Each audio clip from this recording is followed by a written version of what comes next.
Luke chapter 4 verse 23. He said to them, you will surely say this proverb to me, physician, heal yourself. Whatever we have heard done in Capernaum, do also here in your country. Then he said, assuredly I say to you, no prophet is accepted in his own country. But I tell you truly, many widows were in Israel in the days of Elijah, when the heaven was shut up 3 years and 6 months, and there was a great famine throughout all the land. But to none of them was Elijah sent except to Zarephath in the region of Sidon, to a woman who was a widow. And many lepers were in Israel in the time of Elisha the prophet, and none of them was cleansed except Naaman the Syrian. All those in the synagogue, when they heard these things, were filled with wrath. Did you see that? They were angry. They were very angry. Jesus said, a prophet is without honor in his own country. What does that mean?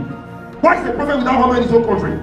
He's trying to tell that familiarity stops the operation and flow of grace. No prophet is honored in his own home because his people are familiar with him. So they will use familiarity to miss the grace of God on the prophet, because the prophet is their brother. They grew up with the prophet, he's their friend.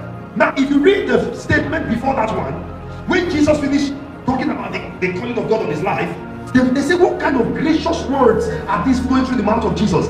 Now look at the next statement. They said, is this not Joseph's son? What kind of gracious words are these? Is this not Joseph's son? How can this guy be saying this is saying? Don't be Joseph to give me this. Is not Joseph that is with us here, his father? How can his son say that this scriptures is now fulfilled in your hearing? When Jesus said that, he said, look at this man. Indeed, the prophet is without honor. He said, but remember that in the days of famine, 3 years and 6 months, God did not send the prophets to any of the children of Israel. He sent the prophet to a widow. Everybody was killing their children and eating their flesh. The widow was chopping up.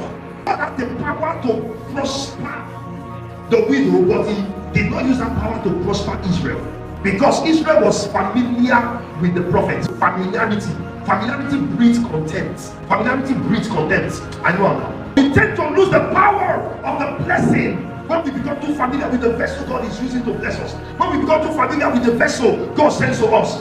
At times your pastor may upgrade to become your friend, because he will start as your pastor, but he also has to build relationship. And a lot of people begin to get familiar, and so Jesus could not do anything in Israel. Not only that, he said there were many lepers in Israel, but it was Naaman the Syrian that was cured. God will drop everybody to cure the one that is not familiar with the vessel. Are you listening? A whole nation starved to death. I want you to ask yourself, is God so callous that he can watch people die and not do anything about it? Yes. The moment you disrespect and dishonor the grace of God, God can jump a whole church. He can jump everybody. I've been looking. That's the only problem I used to have with God. Yeah, I have a very, very, very personal problem with God. I've been telling him for many years and I have a problem with him. My problem with him is that God can be looking at you, you'll be dying, he'll be looking at you. I said, God, why not just tell me? If I want to make mistake, why not just tell me? He'll be looking at you like this. Because God does not talk too much, but he answers a lot of questions. God likes answering questions, but he doesn't like talking.